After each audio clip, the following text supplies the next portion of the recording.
Assalamualaikum warahmatullahi wabarakatuh. Hai, perkenalkan kami dari kelompok 2 yang beranggotakan Rafika Yuniar, Cantika Azra Dinata, Junaidi, M. Nur Ifansyah, dan Rolandia Saputra. Virus adalah organisme terkecil yang bersifat parasit dan bisa menimbulkan penyakit dengan cara menginfeksi manusia, hewan, tumbuhan, jamur, bahkan bakteri. Virus tersusun atas bagian kepala yang berisi DNA atau RNA, kapsid, prion, dan ekor. Ukuran virus lebih kecil dari bakteri, yaitu sekitar 20-300 nanometer. Pasti kalian semua tahu, virus yang saat ini kasusnya mulai menurun atau bahkan berakhir. Atau mungkin dengan melihat berita di bawah ini.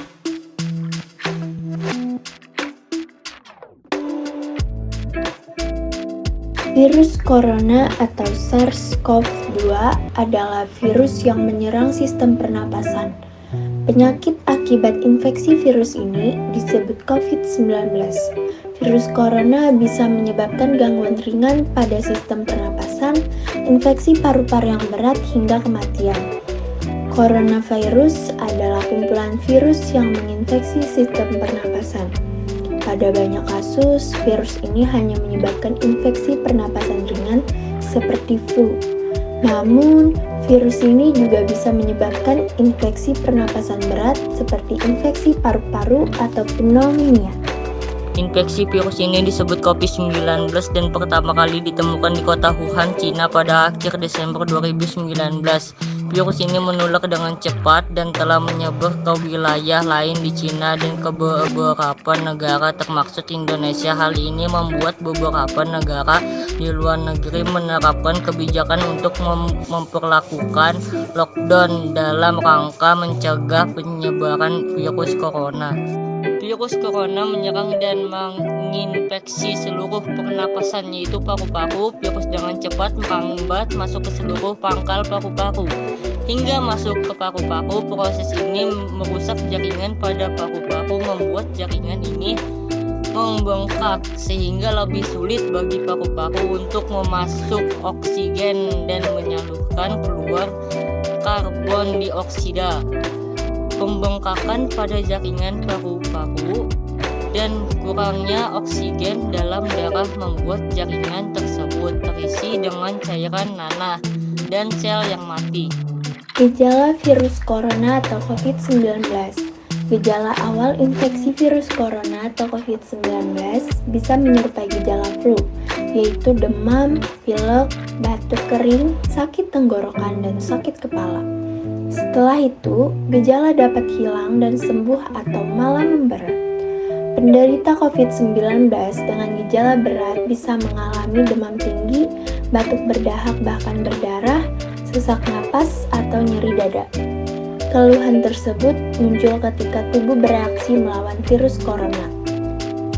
Gejala-gejala COVID-19 ini umumnya muncul dalam waktu 2 hari sampai 2 minggu setelah penderita terpapar virus corona. Sebagian pasien yang terinfeksi virus corona bisa mengalami penurunan oksigen tanpa adanya gejala apapun. Kondisi ini disebut happy hypoxia. Cara penyebaran dan cara penularannya. Menyebar melalui tetesan kecil atau droplet dari hidung atau mulut saat batuk dan bersin. Droplet kemudian jatuh pada benda di sekitarnya, kemudian ada yang tidak sengaja menyentuh benda yang terkena droplet lalu menyentuh mata, hidung, atau mulut. Maka orang itu dapat terinfeksi COVID-19 dan dapat tertular COVID ketika tanpa sengaja menghirup droplet. Droplet tidak hanya sebatas cairan yang dikeluarkan ketika bersin atau batuk, melainkan juga ketika berbicara, bernyanyi, maupun tertawa. Dan melalui kontak fisik seperti berjabat tangan adalah salah satu media penyebaran COVID-19. C. Ruangan dengan ventilasi buruk. Virus COVID-19 dapat menyebar secara cepat apabila seorang terlalu lama berada di dalam ruangan dengan ventilasi buruk. D. Tempat ramai. Tempat yang dipenuhi oleh orang-orang yang berisiko tinggi karena dapat memungkinkan terjadinya sentuhan fisik atau droplet yang berterbangan.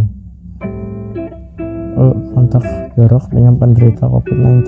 Dari penjelasan sebelumnya, yang harus kita lakukan adalah mencegah penularan atau penyebaran virus corona. Bagaimana cara pencegahannya? Meskipun saat ini sudah tersedia vaksin, kita harus tetap waspada dan selalu menerapkan protokol kesehatan agar tidak terinfeksi. Upaya-upaya pencegahan sebagai berikut. Sering cuci tangan pakai sabun atau yang disingkat CTPS dengan air mengalir. Hindari menyentuh mata, hidung, dan mulut sebelum mencuci tangan dengan sabun atau menggunakan hand sanitizer. Kenakan masker setiap waktu, terlebih saat batuk, pilek, atau bersin. Menjaga jarak dengan orang lain atau tidak berkerumunan. Menjaga jarak atau menghindari kontak fisik dengan pasien yang diduga terinfeksi. Hindari kontak dengan hewan sakit atau hewan liar. Mengonsumsi sayur dan buah-buahan untuk meningkatkan imunitas. Dan jika mengalami demam, batuk, dan sesak napas, segera periksa ke fasilitas kesehatan. Mungkin itu saja yang dapat kami sampaikan. Sekian dari kelompok 2. Terima kasih. Wassalamualaikum warahmatullahi wabarakatuh.